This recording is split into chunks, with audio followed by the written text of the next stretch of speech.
Okay guys, working on a 2011 Lexus RX450. This will be the same with the RX350. Today what we're going to be doing is we're going to be doing the rear shocks. And then we're also going to be changing out the rear sway bar link. You can buy that as a kit, so you can buy them all together. Alright, so what I did is I just jacked up the rear. I put both of the rear axle, and that way you can get both sides, at the same time if you wanted to. So let's go ahead and take off your rim and tire. All right, so here is the rear shock that we're going to be changing out, and then also we're going to be changing out the rear right here. It's a sway bar link right there. We'll go ahead and take that out. Alright, so what we're going to do is we're just going to follow the shock down. We're going to take the bottom one off first, which is right down here. You'll see a series of bolts and nuts going down like this. You'll see this. It's the very bottom one, way down here. Okay, 17 millimeter. And then what I do is I just put a 17 millimeter box end on the other side, because it's a nut back there with the 17 on the front. And we're just going to use, I'm doing an impact gun. Alright, so it just comes right off. And then you should be able to just grab a hold of this thing, slide it out.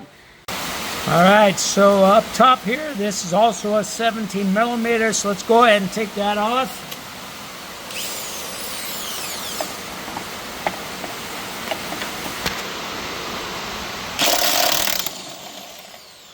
Okay. Go ahead and pull that off. Alright, so if you're having a hard time getting this out, it just pinched in, just get it behind it with just a pry bar, and then just pop it out right there. Once you get the bottom done and completed, you can come up top and then do the same up here. Sometimes it's in there, it's been in there for a long time, and then you just get in there with a pry bar, and there you go. Just fell right out. So there's the old one. So, and that's the original one that was in there. Alright, so here's the new one against the old one, and it's just preloaded. You can actually just, you don't need the band on there, so you can open it up.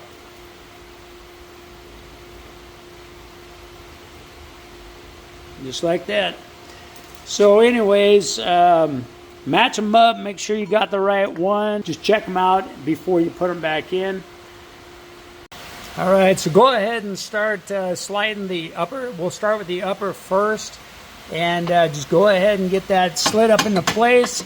You just have to wiggle it back and forth until it lines up. Okay, and then there you go. Alright, so before you go putting your bolt back in, I always put a little bit of thread sealant on here, and then before you go putting it in and spinning it down. Alright, so I'm just going to run this in just by hand, and I'm not going to tighten it down anymore until I get the bottom hooked up.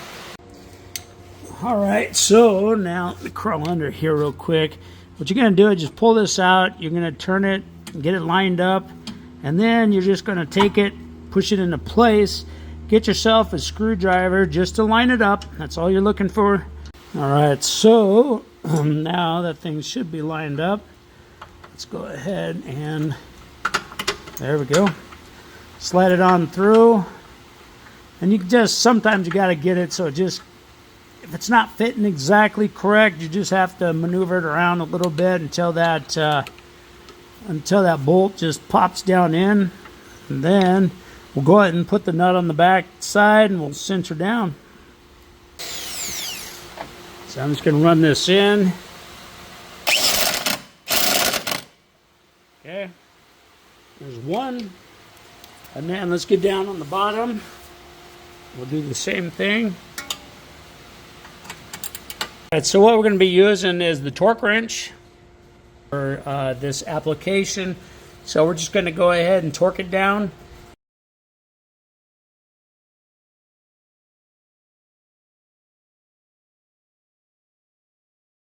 All right, so there you go. Now that is done and completed. Let's move on.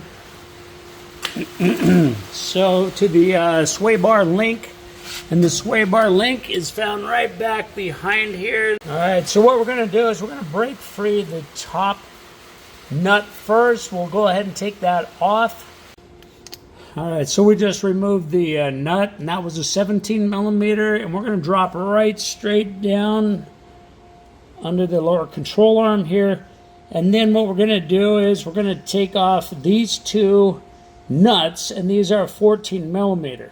So go ahead and remove these. All right, so if you're trying to get this out and the coil is in the way and you can't get this out, I just got behind here with just a pry tool, and then just was able to just pry it out.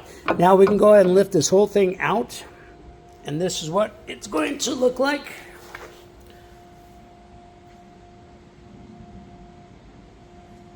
And that's what your sway bar link is going to look like here. And this is the new one that we're going to set right next to it. So, and that's what the new one looks like. Great time to change it out. You put new shocks in, go ahead and replace these.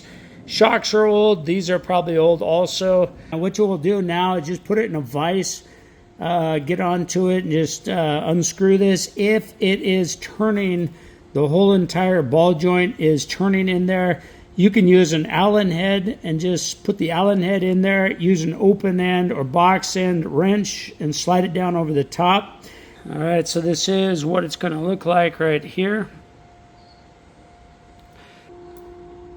All right, so this is how it's going to go in, just like that. So let's go ahead and unscrew this nut, take it off. Let's go ahead and set this down in. Okay, line it up and drop them down in. Just like that. Now, I would put the nuts on the back side. Just don't tighten them up yet.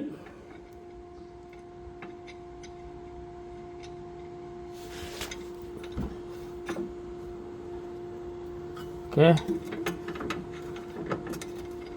That way you can, you have a little wiggle room.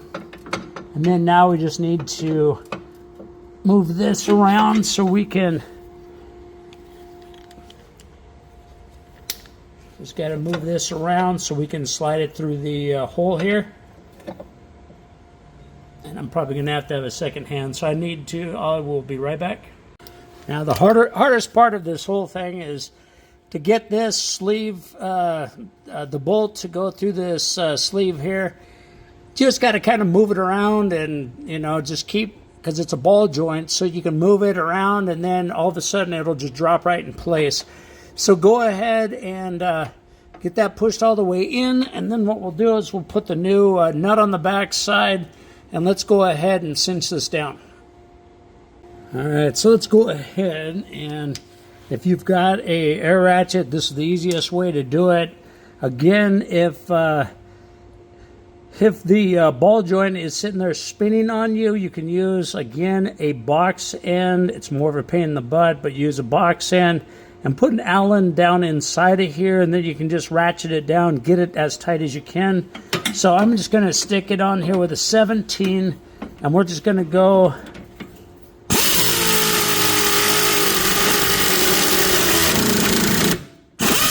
Okay, and there we go.